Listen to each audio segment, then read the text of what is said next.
হচ্ছে আমরা চেষ্টা করছি, সরকারের কাছেও আমরা অনুরোধ করছি যে দ্রুততম সময়ের মধ্যে ট্রাইব্যুনালটা পুনর্গঠন হোক। ট্রাইব্যুনাল পুনর্গঠন হলে কাজগুলো খুব দ্রুততর গতিতে আগাবে। উত্তরায় শিক্ষার্থীদের হত্যায় শেখ হাসিনাকে প্রধান আসামি করে ট্রাইব্যুনালে অভিযোগ।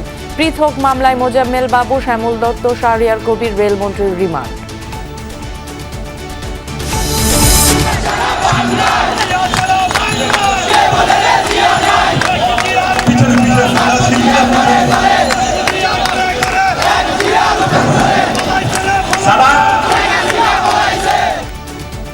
গণতন্ত্র দিবস উপলক্ষে নয়াপল্টনে বিএনপির সমাবেশে নেতাকর্মীদের ভিড়। ভার্চুয়ালি প্রধান অতিথির বক্তব্য দিবেন তারেক রহমান। নির্বাচন সুস্থ নির্বাচন না হয় ততক্ষণ পর্যন্ত রাজপথে আমরা থাকবো। ভোটের মাধ্যমে একটি জনগণের সরকার প্রতিষ্ঠা করব দেশনেত্রী বেগম খালেদা এবং আমাদের নেতা তারেক রহমানের নেতৃত্বে। আশুলিয়ায় দুই কারখানার শ্রমিকদের সংঘর্ষে একজন নিহত। বকেয়া বেতনের দাবিতে মহাসড়কে বেক্সিমকো শ্রমিকদের অবস্থান। পদ্মা সেতুর মুরাল আর উদ্বোধনে অস্বাভাবিক খরচের বিষয়ে খোঁজ নিচ্ছে অন্তর্বর্তী সরকার। রূপপুর বালিশ কাণ্ডের ঠিকাদারের কাজ পাওয়া নিয়েও প্রশ্ন। আমাদের এখানে কিন্তু এক পয়সা কারো ক্ষমতা নাই যদি না উপরে দিক থেকে অনুমোদন হয়। মোরালের কষ্ট কিন্তু আমাদের বেশি হয়। মোরালের কষ্ট যেটা হয়েছে আমরা সেটা দেখছি, আমরা অ্যাডভাইজারের কাছে পাঠাবো। সরকারকে বাজেট সহযোগিতা দিবে বিশ্বব্যাংক, জানালেন অর্থ উপদেষ্টা। আর্থিক খাত সংস্কার ও তারল্য সংকট দূর করতেও পাশে থাকবে সংস্থাটি। মিয়ানমারে চলমান বৃষ্টি, বন্যায় 226 জনের প্রাণহানি, নিখোঁজ কমপক্ষে 80। দুর্যোগে ক্ষতিগ্রস্ত প্রায় 6.5 লাখ মানুষ।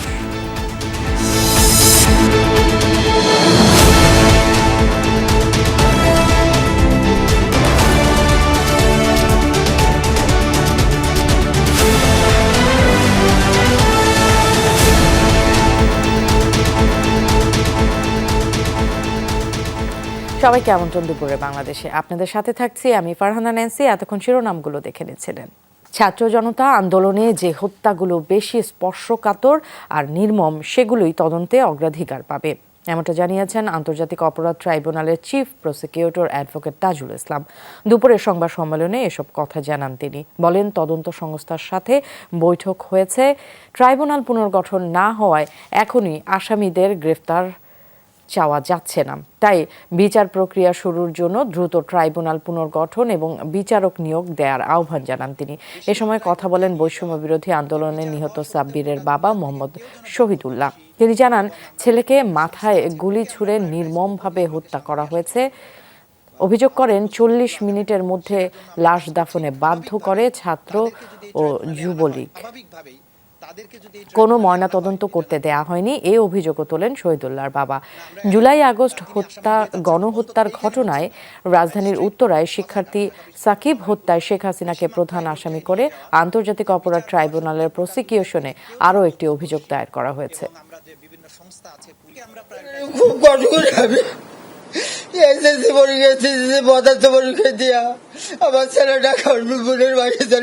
সবচাইতে বড় বড় হত্যাকাণ্ড যেগুলো হয়েছে, ধরেন উত্তরাতে হয়েছে, যাত্রাবাড়িতে হয়েছে, বাড্ডাতে হয়েছে, মিরপুরে হয়েছে, আশুলিয়াতে হয়েছে, এই যে নির্মম হত্যাকাণ্ড এবং যেগুলো একেবারে জাজল্যমান আছে, এই মামলাগুলোকে আমরা আলাদা আলাদা করে এগুলো তদন্ত সম্পন্ন করে দ্রুত এগুলোকে বিচারের জন্য আগে নিয়ে আসার চেষ্টা করা হবে। এর বাইরে যেমন আলোচিত হচ্ছে রংপুরের আবু সাইদ, সেটা ঢাকার বাইরে, সেটাও আমরা প্রায়োরিটি বেসিসে চেষ্টা করব।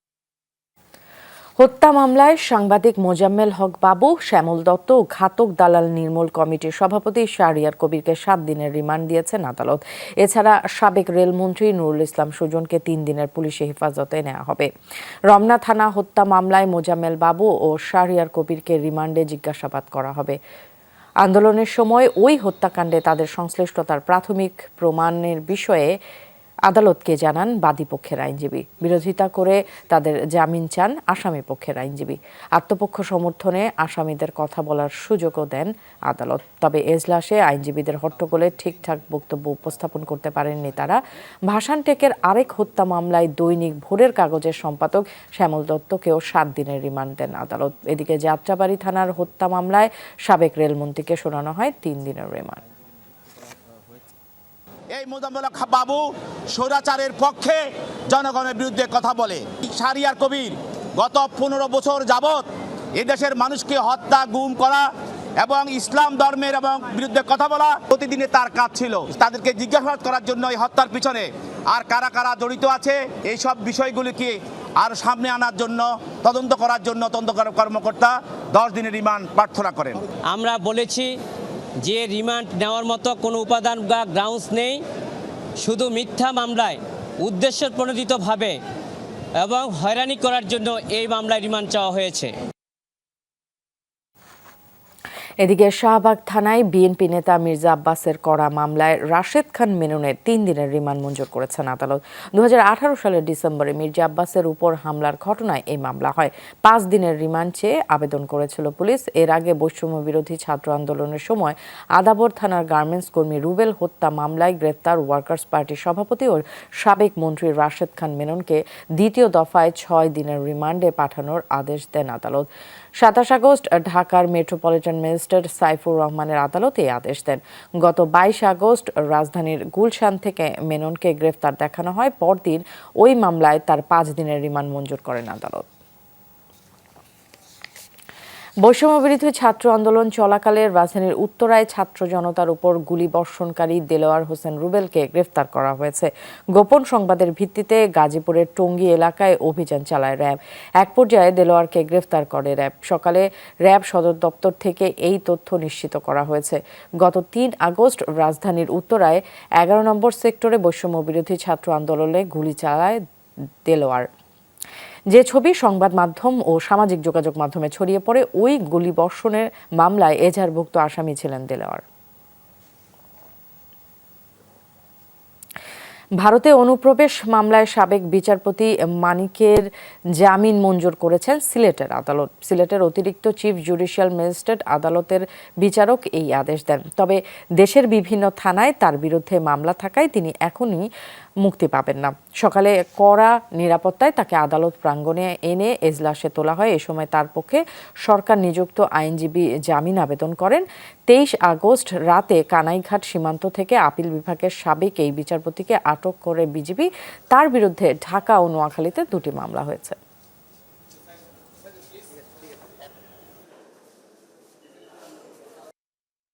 উনি এই মামলায় এখানে জামিনপ্রাপ্ত হইলেও ওনার বিরুদ্ধে যেহেতু ঢাকার বিভিন্ন থানার হত্যা সহ বিভিন্ন গুরুতর অপরাধে সহায়তার জন্য মামলা রুজু আছে, ওইসব মামলায় তিনি জেল হাজতে আটক থাকবেন এবং ওনাকে পরবর্তীতে এই জেলখানা থেকে ঢাকায় প্রেরণ করা হবে।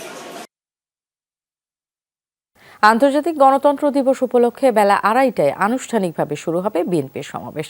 যুক্তরাজ্য থেকে ভার্চুয়ালি যুক্ত হয়ে প্রধান অতিথির বক্তব্য দিবেন দলের ভারপ্রাপ্ত চেয়ারম্যান তারেক রহমান। সকাল থেকে সভাস্থলে খণ্ড খণ্ড মিছিল নিয়ে হাজির হয়েছেন নেতাকর্মীরা। ঢাকা মহানগর উত্তর দক্ষিণ ছাড়াও আশেপাশের জেলা ও মহানগর থেকে নেতাকর্মীরা যোগ দিচ্ছেন। তাদের হাতে শোভা পাচ্ছে রং বেরঙের প্ল্যাকার্ড, দিচ্ছেন নানা স্লোগান। এই সমাবেশে বিএনপি মহাসচিব মির্জা ফখরুল ইসলাম আলমগীর সভাপতিত্ব করবেন। এছাড়া দলটির স্থায়ী কমিটির সদস্য ও জ্যেষ্ঠ নেতারাও দিক নির্দেশনামূলক বক্তব্য রাখবেন।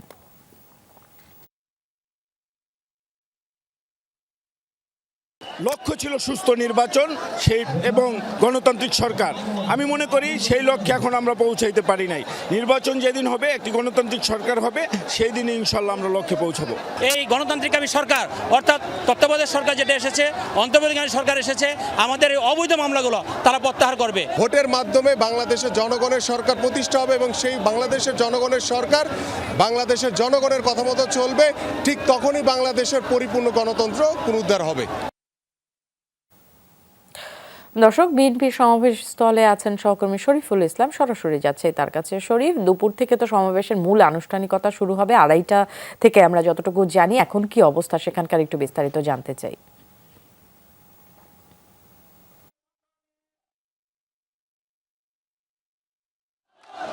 ন্যান্সি, আজকে বিশ্ব গণতন্ত্র দিবস উপলক্ষে এই সমাবেশটি করছে বিএনপি।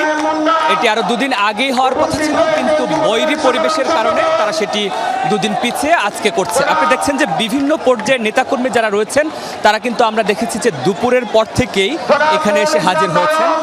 বিশেষ করে ছাত্রদল, যুবদল, স্বেচ্ছাসেবক দল, কৃষক দল, মহিলা দল সহ অঙ্গ ও সহযোগী সংগঠনের যারা রয়েছেন তাদের সরব উপস্থিতি রয়েছে। আমরা বিভিন্ন পর্যায়ে নেতাকর্মীদের সঙ্গে কথা বলেছি, কেন্দ্রীয় নেতা, মাঠ পর্যায়ের নেতা, অঙ্গ ও সহযোগী সংগঠনের নেতাকর্মী। তারা যেটি বলছেন যে স্বৈরাচারের পতন হয়েছে, কিন্তু এখন পর্যন্ত পরিপূর্ণ গণতন্ত্র প্রতিষ্ঠা হয়নি। গণতন্ত্র প্রতিষ্ঠার সঙ্গে একটা ভোটাধিকারের সম্পর্ক রয়েছে, মানুষের সরাসরি জনমতের প্রতিফলন ঘটার সম্পর্ক রয়েছে। ফলে সেই সব বিষয়গুলো তারা নিশ্চিত করতে চান। তারা বলতে চান যে তারা অনেকে বলেছেন যে তারা স্বৈরাচারের পতন হলো, এখন পর্যন্ত পরিপূর্ণ গণতন্ত্র পাননি। কেউ কেউ বলেছেন অন্তর্বর্তী সরকারকে তারা সব ধরনের সহায়তা করবেন, তার পাশাপাশি তারা রাজপথেও থাকবেন। অর্থাৎ এই দাবিগুলোর সঙ্গে তাদের যে মামলাগুলো রয়েছে অবিলম্বে সেসব মামলাগুলো প্রত্যাহারের দাবি জানিয়েছেন এবং বলছেন যে যতদিন পর্যন্ত পরিপূর্ণ গণতন্ত্র না আসে ততদিন পর্যন্ত তারা রাজপথে থাকবেন। এখন পর্যন্ত বিএনপি মহাসচিব মির্জা ফখরুল ইসলাম আলমগীর এখানে এসে উপস্থিত হননি, স্থায়ী কমিটির কেউ আসেননি, কিন্তু মহানগরের নেতৃবৃন্দ যারা রয়েছেন তারা উপস্থিত হয়েছেন। দুপুর 2:30টার দিকে আনুষ্ঠানিকভাবে তাদের এই সমাবেশটি শুরু হওয়ার কথা রয়েছে। এরপর এখানে বিএনপি মহাসচিব মির্জা ফখরুল ইসলাম আলমগীর এবং প্রধান অতিথি হিসাবে বক্তব্য রাখবেন বিএনপির ভারপ্রাপ্ত চেয়ারম্যান তারেক রহমান। তার বক্তব্যের মধ্য দিয়ে মূলত আজকের এই কর্মসূচির সমাপ্তি হবে। ন্যান্সি। শরীফ, আপনাকে ধন্যবাদ। চট্টগ্রাম মহানগরেও চলছে বিএনপির সমাবেশ, সেখানে আছেন সহকর্মী মামুনুর রশিদ অভি। সমাবেশ স্থলে কেমন দেখছেন নেতাকর্মীদের উপস্থিতি, তাদের বক্তব্য কি, তাদের সাথে আপনারা কথা বলেছিলেন কিনা? সমস্ত গাড়িগুলোকে আগে বের হতে দাও, বের করে দাও গাড়িগুলো। এই তোমরা দেখে মানুষের উপর ইয়ে করার দরকার নাই। কারোর সাথে আস্তে আস্তে বলো, আস্তে আস্তে বলো, গাড়িগুলোকে বের করে দাও, গাড়িগুলোকে বের হতে দাও আস্তে আস্তে, আস্তে আস্তে গাড়িগুলো। আমি এখন রয়েছি চট্টগ্রামের কাজীবাড়ি এলাকায়। এখানে মূলত 2টার পর থেকে কিন্তু চট্টগ্রামের বিভিন্ন থানা ওয়ার্ড থেকে কিন্তু ছাত্রদল, যুবদল এবং শ্রমিক দলের বিভিন্ন নেতাকর্মী কিন্তু এখানে জড়ো হতে শুরু করেছেন এবং বিকাল 3টা নাগাদ কিন্তু চট্টগ্রাম বিএনপির স্থায়ী কমিটির সদস্য সালাউদ্দিন আহমেদ তিনি কিন্তু প্রধান অতিথি বক্তব্য রাখবেন। এর আগে থেকে কিন্তু এখানে যে পরিমাণ প্রস্তুতি নেওয়া হয়েছে বিএনপির যেই গণতন্ত্র দিবস উপলক্ষে যে সমাবেশকে কেন্দ্র করে অসংখ্য নেতাকর্মী কিন্তু এরই মধ্যে উপস্থিত হয়েছে এবং সকলের কণ্ঠে কিন্তু একটি কথাই রয়েছে, তারা এই যে মানুষকে যে বার্তা দিচ্ছেন সেটি মূলত হচ্ছে আগামী দিন গণতন্ত্রের মাধ্যমে বাংলাদেশকে গড়ে তোলার লক্ষ্য হচ্ছে তাদের প্রধান কাজ এবং এই লক্ষ্যে কিন্তু তাই দলটি আসলে কাজ করবেন এবং মানুষ যাতে বিগত দিনে যে স্বৈরাচার সরকারের আমলে মানুষ যে পরিমাণ বৈষম্য শিকার হয়েছেন বিভিন্ন মাধ্যমে তারা যে বিভিন্ন সমস্যার সম্মুখীন হচ্ছে সেই সমস্যাগুলো দূর করে নতুন বাংলাদেশ বিনির্মাণে তারা এই ভূমিকাগুলো রাখবেন। এই দলটি সেই লক্ষ্যে কিন্তু তাদের যে প্রধান অতিথি রয়েছেন তিনি বক্তব্য প্রদান করবেন। এরই মধ্যে কিন্তু চট্টগ্রামের আশেপাশে যে সমস্ত উপজেলাগুলো রয়েছে সেই উপজেলার অসংখ্য নেতাকর্মী এরই মধ্যে এখানে উপস্থিত হয়েছে। নিশ্চয়ই দেখতে পাচ্ছেন মানুষজনের যে উপস্থিতি সময়ের সাথে সাথে কিন্তু মানুষের অনেক উপস্থিতি বাড়ছে এবং মানুষ বলছিলেন যে বিগত 3টা টার্মে যে নির্বাচন হয়েছে সেই 3টা টার্মে কিন্তু মানুষজন তাদের ভোটাধিকার প্রয়োগ করতে পারেনি, তারা পছন্দের প্রার্থীদেরকে সেভাবে ভোট দিতে পারেনি। এইভাবে যেন আগামী বাংলাদেশে যেন মানুষজন তাদের নিজের পছন্দের প্রার্থীদেরকে ভোট দিতে পারে এবং রাতে যেন কোনো ধরনের ভোট ডাকাতি না হয় সেই বিষয়ে কিন্তু নেতাকর্মীরা বারবার বলছেন এবং এই বিষয়গুলো তারা আসলে এই বিষয়গুলোকে মূলত প্রাধান্য দিয়ে আজকের যে সমাবেশ সেই সমাবেশ কিন্তু সমাবেশ অনুষ্ঠিত হবে এবং সেখানে সালাউদ্দিন আহমেদ স্থায়ী কমিটির সদস্য তিনি আসলে নেতাকর্মীদের উদ্দেশ্যে যেই বার্তা রয়েছে সেটি তখন আসলে দিবেন। নিশ্চয়ই আপনার মাধ্যমে সেই বার্তা আমরা জানাবো দর্শকদেরকে। আমরা আবার একটু রাজধানীতে ফিরতে চাই। অভিকে ধন্যবাদ। রাজধানীতে রয়েছেন সাইফুদ্দিন রবিন, তিনি আছেন সমাবেশ মঞ্চের কাছাকাছি। রবিন, একটু জানতে চাই যারা উপস্থিত নেতাকর্মী আছে তাদের মধ্যে উচ্ছ্বাস কেমন দেখছেন? কখন নাগাদ ভার্চুয়ালি যুক্ত হবেন তারেক রহমান?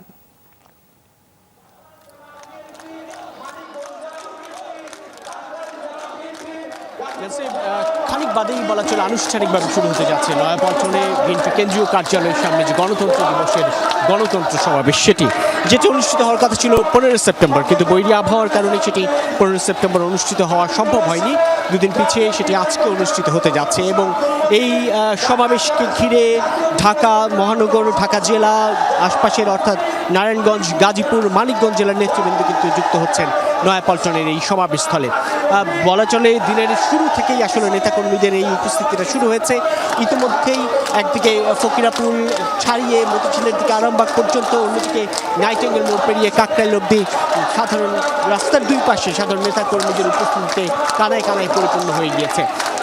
দিনের শুরু থেকেই এই সমাবেশকে ঘিরে জাসাসের শিল্পীরা এবং শিল্পী ইথুন বাবুর নেতৃত্বে নানান ধরনের গণসঙ্গীত, গণজাগরণী গান, দেশাত্ম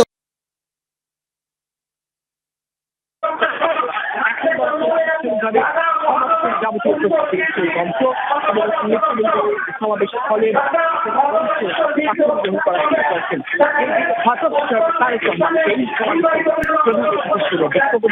মহাসচিব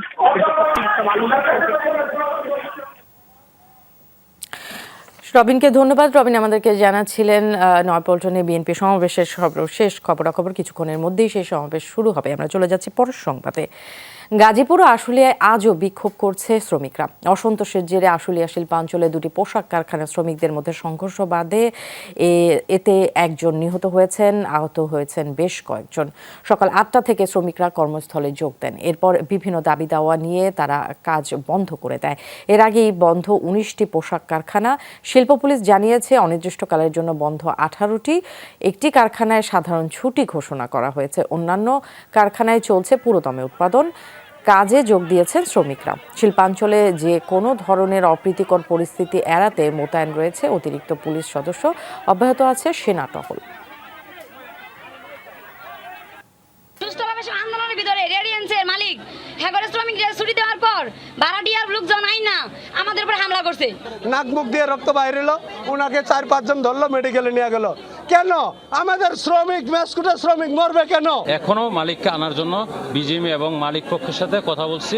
ওনারা আসবে বলে আমরা সকাল থেকে এখানে বসে আছি ওনাদের অপেক্ষায়। শ্রমিক ভাইরা বসে আছে, ওনাদের সাথে আমরাও বসে আছি।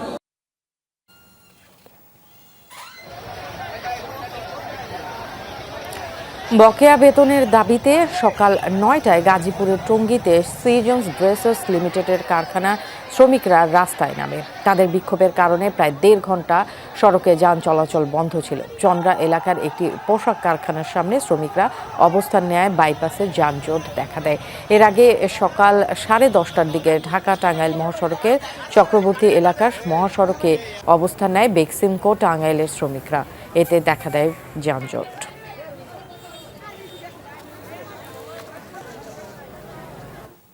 তিতাসের কর্মকর্তা ও কর্মচারীদের চোর বলায় পেট্রো বাংলার চেয়ারম্যানের অপসারণ দাবি করেছেন তিতাস গ্যাসের বিভিন্ন স্তরের কর্মকর্তা কর্মচারীরা। একই সাথে পেট্রো বাংলার চেয়ারম্যান হিসেবে অভিজ্ঞ জ্বালানি বিশেষজ্ঞের পদায়নও দাবি করা হয়েছে। সকালে কার্যালয়ের সামনে ঘণ্টাব্যাপী মানববন্ধনে এসব দাবি তুলে ধরেন তিতাস গ্যাসের কর্মকর্তারা। তৌফিক ইলাহি ও নসরুল হামিদ সিন্ডিকেট সদস্য হলেও পেট্রো বাংলার চেয়ারম্যান হিসেবে জনেন্দ্রনাথ সরকার এখনও বহাল তবিয়তে আছেন। প্রতিবাদ করায় চেয়ারম্যানের পক্ষ থেকে নিজস্ব কর্মকর্তাদেরই আইনের ভয় দেখানো হচ্ছে দাবি করা হয় মানববন্ধনে। তিতাসের কর্মীরা বলেন, জনবান্ধব প্রতিষ্ঠান হিসেবে গড়ে তুলতে অবিলম্বে প্রতিষ্ঠানের পূর্ণাঙ্গ স্বায়ত্তশাসন প্রয়োজন। আবাসিক খাতে নতুন গ্যাস সংযোগ বন্ধের সিদ্ধান্ত থেকে বের হয়ে আসার দাবিও জানানো হয়। সৎ অফিসার হিসেবে কাজ করি। আজকে যাদেরকে পেট্রো বাংলা চেয়ারম্যান মহোদয় আমার জিএমদেরকে দুর্নীতিবাজ বলেছে, দুর্নীতিবাজ যদি বলেই থাকেন তাহলে দুর্নীতিবাজের বিরুদ্ধে অ্যাকশন নিচ্ছেন না কেন? তিতাস গ্যাসের অপরাধ, তিতাস গ্যাসের দুর্নীতির দায় আপনাকে নিতে হবে। আপনি আজকে আসেননি, আপনি কয়েক বছর পার করে দিয়েছেন। আপনি আজকে নতুন করে শিখাচ্ছেন আপনি আমাদেরকে দুর্নীতিমুক্ত করবেন। আগে নিজে দুর্নীতিমুক্ত হন, আপনি নিজের দিকে তাকান। নিজস্ব ব্যবস্থাপনায় গ্যাস উৎপাদন করতে হবে, কিন্তু তা না করে ওনারা করছে কি, ওনারা এলএনজি আন্দোলনের মাধ্যমে দেশের রিজার্ভ তারা শূন্য করে নিয়ে গেছে। আমরা এই চক্রের অবসান চাই এবং এই চক্রকে রেখে কখনই জ্বালানি সেক্টর আমাদের সংস্কার সম্ভব হবে না। পদ্মা সেতুর দুপ্রান্তে দুটি মুরাল আর উদ্বোধনী স্থাপনা নির্মাণে অস্বাভাবিক ব্যয়ের বিস্তারিত জানতে চায় অন্তর্বর্তী সরকার। এরই মধ্যে নির্বাহী প্রকৌশলীকে তাড়া দিয়েছেন যোগাযোগ উপদেষ্টা। প্রকল্পের অংশই ছিল না সেগুলো। উদ্বোধনের তাড়াহুড়োয় কোনো টেন্ডার ছাড়াই এমন এক প্রতিষ্ঠানকে কাজ দেওয়া হয় যারা ঘটিয়েছিল রূপপুর পারমাণবিক বিদ্যুৎ কেন্দ্রের বালিশকাণ্ড। পুরো টাকা তুলেও নিয়েছে প্রতিষ্ঠানটি। আকলাকুস সাফার রিপোর্ট।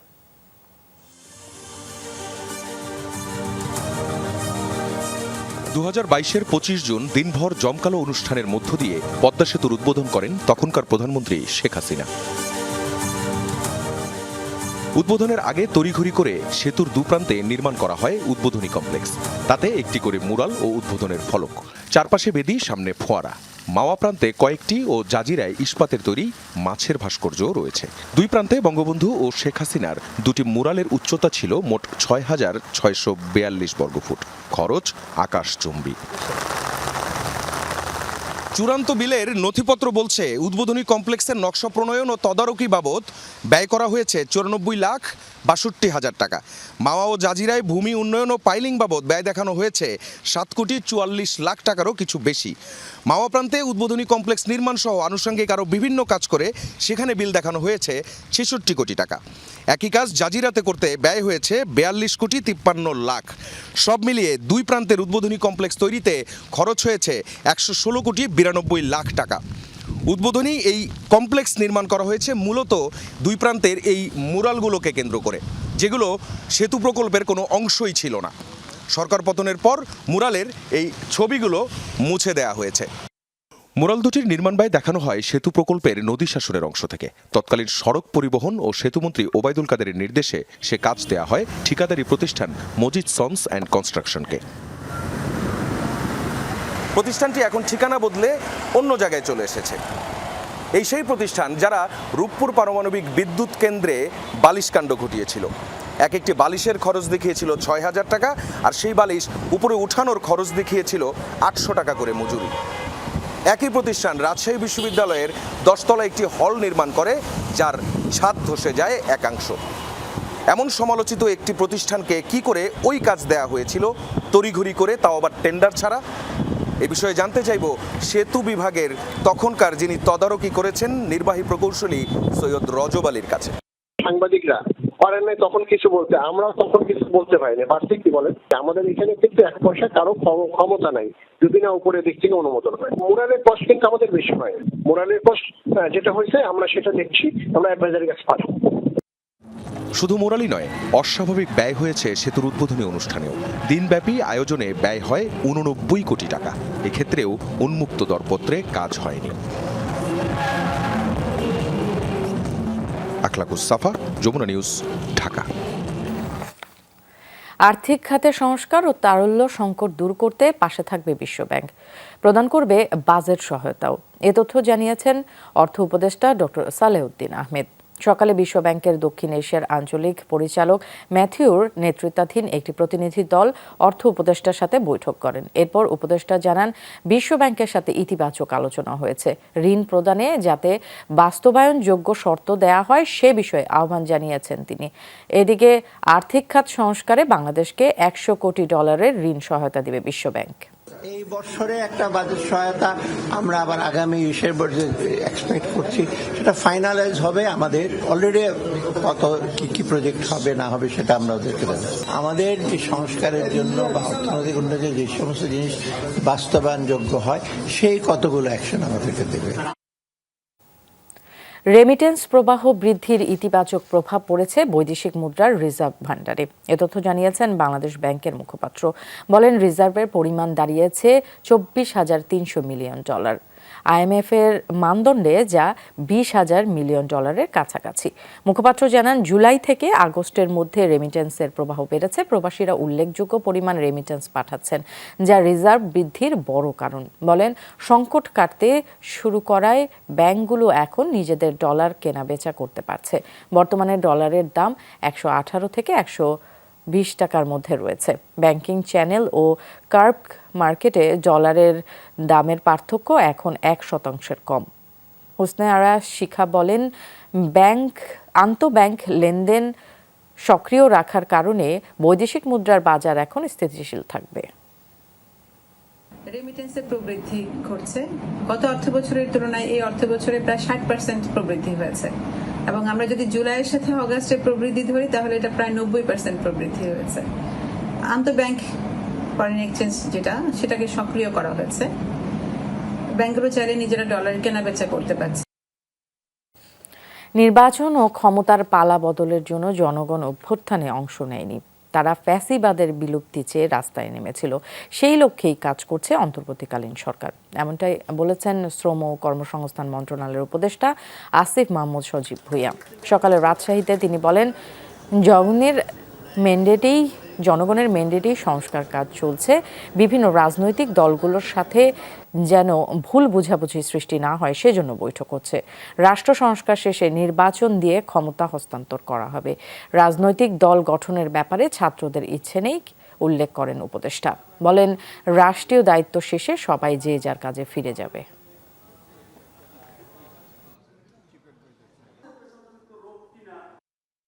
এখনই রাজনৈতিক দল খোলার কোনো অভিপ্রায় আমাদের নেই, এবং এই অন্তর্বর্তীকালীন সরকারে যারা আছেন কারোই ক্ষমতার অভিলাষ নেই। আপনারা জানেন সবারই যার যার পেশাগত জীবন আছে এবং সবাই সেখানে ফিরে যেতে চায়, কিন্তু দেশের মানুষ একটি অভ্যুত্থানের মধ্য দিয়ে যে দায়িত্বটাই অন্তর্বর্তীকালীন সরকারকে দিয়েছে সেটি যথাযথভাবে পালন করে মানুষের সেই আশা আকাঙ্ক্ষার প্রতিফলন ঘটিয়ে একটি নির্বাচনের মাধ্যমে একটি গণতান্ত্রিক সরকারের হাতে ক্ষমতা হস্তান্তর করাই আমাদের লক্ষ্য। অ্যান্থনি আকাশ গোমেজের অপমৃত্যুতে দায়ী ব্যক্তিদের শাস্তি দাবিতে প্রতিবাদ ও মানববন্ধন করে সম্মিলিত খ্রিস্টান সমাজ। সকালে জাতীয় প্রেস ক্লাবের সামনে মানববন্ধনের আয়োজন করে সম্মিলিত খ্রিস্টান সমাজ। এ সময় আকাশ গোমেজের স্বজনদের অভিযোগ, টাকা চুরির মিথ্যা অভিযোগ দিয়ে আকাশের মোবাইল ও মানিব্যাগ রেখে দেয় টিএসএস গ্রুপ। এতে মানসিকভাবে ভেঙে পড়েন আকাশ। এক পর্যায়ে আত্মহত্যার পথ বেছে নেন। সম্মিলিত খ্রিস্টান সমাজের মহাসচিব বলেন, আকাশ আত্মহত্যা করেনি, একজনের অনিয়ম অন্যজনের উপর চাপিয়ে দিয়ে তাকে আত্মহত্যা করতে বাধ্য করা হয়েছে। আকাশের মৃত্যুর ঘটনায় সংশ্লিষ্ট সবাইকে শাস্তির আওতায় আনার দাবি জানায় সম্মিলিত খ্রিস্টান সমাজ। আমরা তো বলতে চাই সে আত্মহত্যা করেনি, তাকে আত্মহত্যার প্ররোচনা দেওয়া হয়েছে। প্রধান উপদেষ্টা বরাবর আমরা এটাই চাই যে যারা বা যে কোম্পানি এর জন্য দায়ী তাদের আমরা উপযুক্ত শাস্তি দিতে চাই। মাজার ভাঙা ফৌজদারি অপরাধের সমান, নিজ হাতে আইন তুলে নেয়ার অধিকার ইসলাম কাউকে দেয়নি, এ মন্তব্য করেছেন চিন্তক ও কবি ফরহাদ মজহার। দুপুরে হাইকোর্টের সামনে আয়োজিত মাজার ভাঙার প্রতিবাদে গণপ্রতিরোধ যাত্রার শুরুতে এসব কথা বলেন। এ সময় আরও বলেন, মাজার সম্পর্কে নেতিবাচক তত্ত্ব ছড়াতে কিছুটা হলেও সেকুলাররা দায়ী। পরে আয়োজকদের পক্ষ থেকে 5 দফা দাবি তুলে ধরা হয়। সেখানে বলা হয়, সব মাজার ও দরবারের নিরাপত্তা নিশ্চিত করতে হবে সরকারকে। মব জাস্টিস, মোরাল পুলিশিং এবং নারী বিদ্বেষী প্রচারণা বন্ধে সরকারকে কঠোর হওয়ার দাবি জানান তারা। পরে গণপ্রতিরোধ যাত্রা করে সচিবালয় অভিমুখে যায়, যেখানে বাম রাজনৈতিক দলের নেতাকর্মীদের অংশ নিতে দেখা যায়। বাংলাদেশে যারা মাজার ভেঙেছে, আমাদের শায়েখরা, আমাদের শ্রদ্ধাভাজন যারা ধর্ম সম্পর্কে আমাদেরকে অনেক ভালো জানেন, তারা পরিষ্কার আমাদেরকে বলেছেন, আমাদেরকে দেখান কোন আলেম বলেছে মাজার ভাঙতে হবে। আপনারা কারা কোথা থেকে এসছেন, আপনারা কোন ইসলামের ধ্বজা নিয়ে আপনারা দাঁড়িয়েছেন যে আপনারা মাজার ভাঙতে নিয়েছেন। 19 থেকে 21 সেপ্টেম্বর পর্যন্ত 3 দিন ঢাকায় অনুষ্ঠিত হতে যাচ্ছে 11তম এশিয়ান ট্যুরিজম ফেয়ার। এই উপলক্ষে সকালে রাজধানীর একটি অভিজাত হোটেলে সংবাদ সম্মেলনের আয়োজন করা হয়। এতে এশিয়ান ট্যুরিজম ফেয়ারের চেয়ারম্যান বলেন, ইন্টারন্যাশনাল কনভেনশন সিটি বসুন্ধরায় এই মেলা অনুষ্ঠিত হবে। প্রতিদিন 10টা থেকে সন্ধ্যা 8টা পর্যন্ত চলবে মেলা। বাংলাদেশের পাশাপাশি মালদ্বীপ, চীন, ফিলিপাইন, শ্রীলঙ্কার প্রায় শতাধিক পর্যটন সংস্থা অংশ নেওয়ার কথা রয়েছে। আসন্ন পর্যটন মৌসুমে দেশ ও বিদেশে বেড়ানোর বিভিন্ন আকর্ষণীয় অফার ও হোটেল রিসোর্ট বুকিং সহ বিভিন্ন ছাড়ের ব্যবস্থা রয়েছে সেখানে।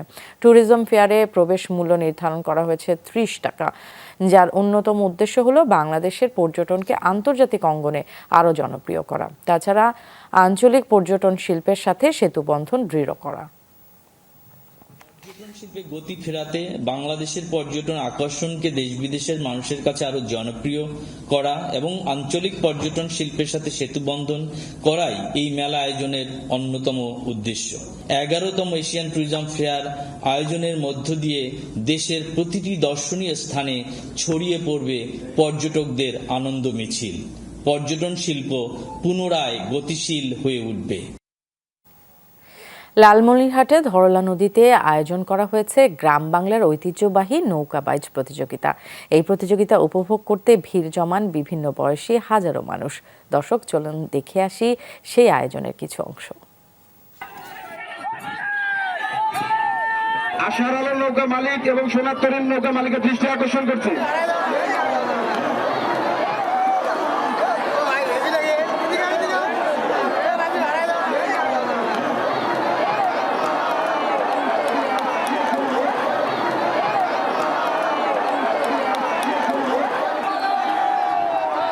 শুনলাম এখানে নৌকাবাইজ হচ্ছে, ফ্যামিলি নিয়ে আসলাম, ভালোই লাগতেছে। বেগারাম মোগলহাট ইউনিয়ন থেকে তো আমরা আসছি, অনেকদিন থেকে খেলা দেখি না, এই জন্য খেলা দেখতে আসছি। আসলে গ্রামের মানুষের আনন্দ বিনোদনগুলো যে আসলে কত নির্মল, এটি কাছ থেকে না দেখলে বোঝা যায় না। আমি সত্যি এখানে এসে আজকে ভীষণ আনন্দিত।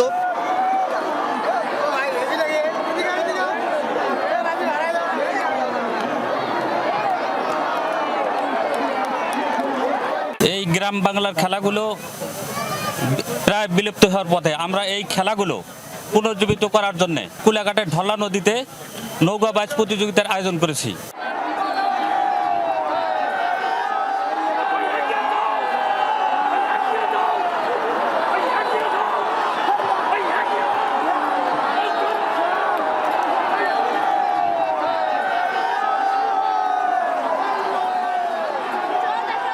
ভারত সফরকারী দেশগুলোর মধ্যে একবিংশ শতাব্দীর সবচেয়ে শক্তিশালী স্পিন অ্যাটাক বাংলাদেশের, এমন দাবি উইজডেন ক্রিকেটের। ভারত সফরে বাংলাদেশের স্পিনের 4 তুরুপের তাস সাকিব, মিরাজ, তাইজুল ও নাইম হাসান। 21 শতাব্দীতে এমন কোয়ালিটি স্পিন আক্রমণ নিয়ে ভারত সফর করেনি আর কোনো দল। এর আগে 2009 থেকে 10 মৌসুমে শ্রীলঙ্কান স্পিন অ্যাটাক ছিল সর্বসেরা, যার নেতৃত্বে ছিলেন মুতিয়া মুরালিধরন। উইজডেনের বিশ্লেষণে উঠে এসছে বাংলাদেশের বর্তমান স্পিন অ্যাটাক একবিংশ শতাব্দীতে ভারত সফর করা স্পিন অ্যাটাকের মধ্যে দ্বিতীয় সেরা। এর আগে দুবার শক্তিশালী স্পিন নির্ভর দল নিয়ে ভারত সফর করেছে বাংলাদেশ, তবে 2019-20 সফরে অনুপস্থিত ছিলেন সাকিব। টেস্ট ফরম্যাটে বাংলাদেশের সর্বোচ্চ উইকেট শিকারের তালিকায় সবার শীর্ষে সাকিব, 31.31 গড়ে 242 উইকেট তার। একবিংশ শতাব্দীতে ভারত সফর করা স্পিনারদের মধ্যে অন্যতম সেরাও তিনি, পিছিয়ে নেই তাইজুল ইসলাম কিংবা মেহেদি মিরাজ।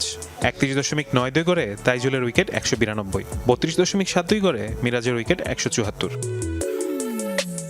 নাইম হাসান টেস্ট ক্যাপ পান 2018-19 মৌসুমে। ক্যারিবিয়ানদের বিপক্ষে চট্টগ্রামে টেস্ট ক্রিকেটে প্রথমবারের মতো বোলিং করে 61 রানে 5 উইকেট নেন নাইম। 6 বছরে নাইম খেলেছেন মাত্র 10 টেস্ট, 27.47 গড়ে নিয়েছেন 36 উইকেট, 5 উইকেট নিয়েছেন 3 বার। পরিসংখ্যান বিচারে সংখ্যাটা আকর্ষণীয়। বর্তমান বাংলাদেশের স্পিন অ্যাটাক 2009-10 মৌসুমে শ্রীলঙ্কান স্পিন আক্রমণ থেকে পিছিয়ে থাকলেও যথেষ্ট ভারসাম্যপূর্ণ। শ্রীলঙ্কার সেই দলের 850 উইকেটের মাঝে 783 উইকেটের মালিক ছিলেন মুতিয়া মুরালিধরন। এই শতাব্দীতে ভারত সফর করা দলগুলোর মাঝে মাত্র 7 দলের স্পিনাররা সাকিবের চেয়ে বেশি উইকেট নিয়েছেন। মুরালিধরন এবং শেন ওয়ার্ন এই তালিকায় আছেন 2 বার করে, নাথান লায়ন, রঙ্গনা হেরাত এবং ড্যানিয়েল ভেট্টরি 1 বার করে। 2004-05 সিরিজে ওয়ার্নকে যোগ্য সাপোর্ট দিয়েছেন অস্ট্রেলিয়ার শক্তিশালী পেস আক্রমণ, যদিও 2022-23 মৌসুমে নাথান লায়ন ব্যতীত উপরের তালিকায় আর কেউ পেসারদের থেকে পাননি যথাযথ সহযোগিতা। ভারতীয় দলে সর্বদা 2 জন স্পেশাল স্পিন আক্রমণের দেখা মেলে। সফরকারী দলগুলোর মধ্যে অন্যতম বাধা হয়ে দাঁড়ায় এই স্পিন ডুও। ভারতের মাটিতে সফরকারী দলগুলো সবসময় 2 জন মানসম্মত স্পিনারের অভাব বোধ করে। 2004-05 সালে 2-1 সিরিজ জিতেছিল অস্ট্রেলিয়া। 2012-13 মৌসুমে অজদের পর ইংল্যান্ড একমাত্র দল যারা ভারতকে ভারতের মাটিতে হারাতে সক্ষম হয়। সে বছর মন্টে পানেসের ও গ্রাইমস ওয়ান ভারতকে কিছুটা চ্যালেঞ্জ জানায়। তাইজুল টেস্টে বাংলাদেশের অন্যতম সেরা অস্ত্র। উইকেটের দিক থেকে তাইজুল কিছুটা এগিয়ে থাকলেও অলরাউন্ড পারফরমেন্সে এগিয়ে থাকবে সাকিব। সাকিবের পর দলের দ্বিতীয় স্পিনার হিসেবে এগিয়ে থাকবে মিরাজ। ভারতের পিচগুলি পাকিস্তানের সারফেস থেকে আলাদা হওয়ায় বাংলাদেশের 3 স্পিনারই খেলার সম্ভাবনা প্রবল। অবশ্য তৃতীয় স্পিনার হিসেবে সুযোগ পেতে পারেন নাইম হাসানও।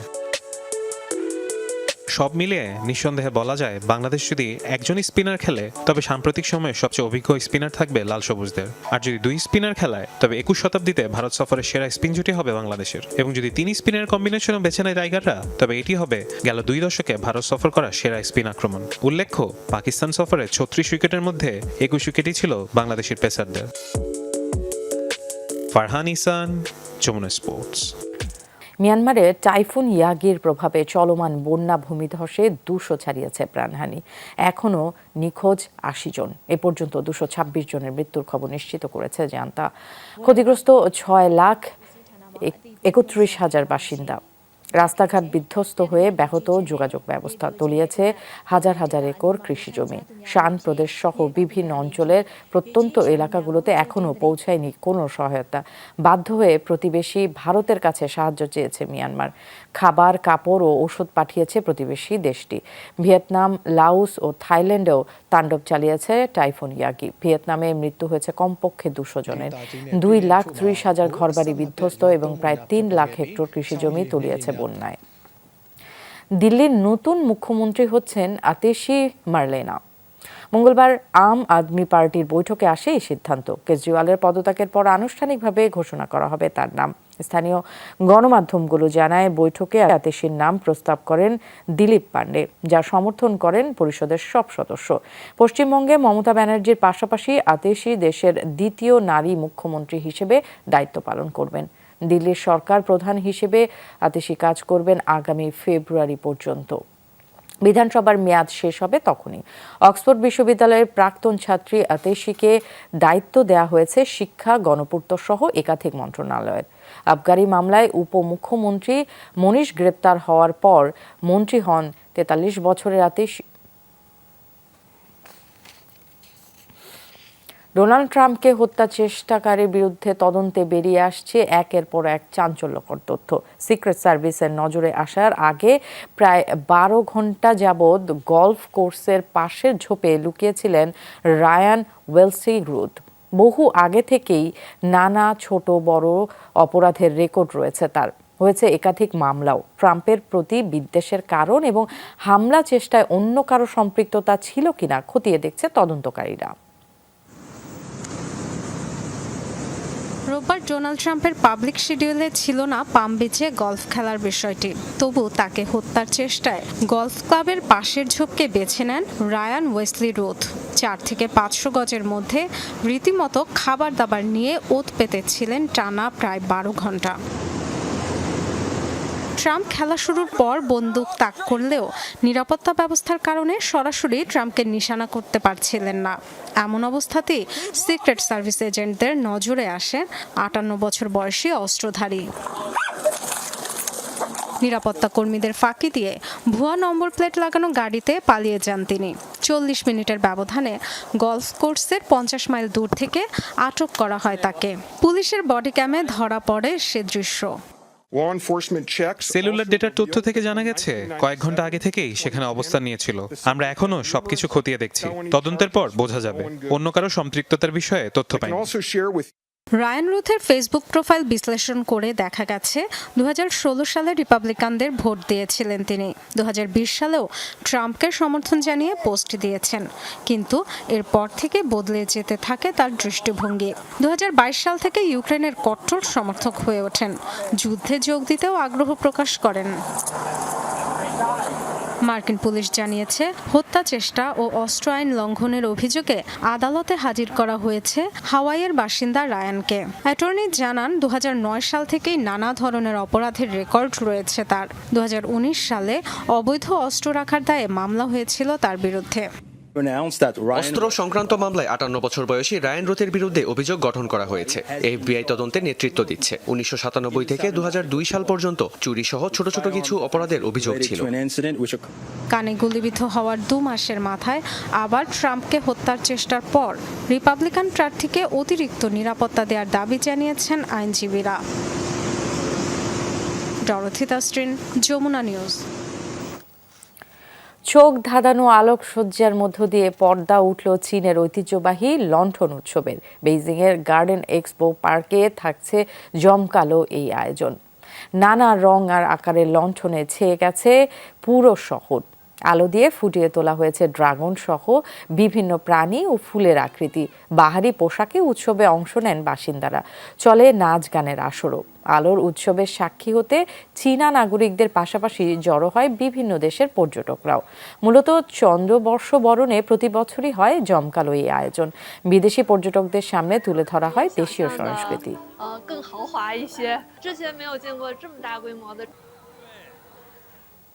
এই ছিল দুপুরের বাংলাদেশের আয়োজনে। এতক্ষণ আমাদের সাথে যারা ছিলেন সবাইকে ধন্যবাদ।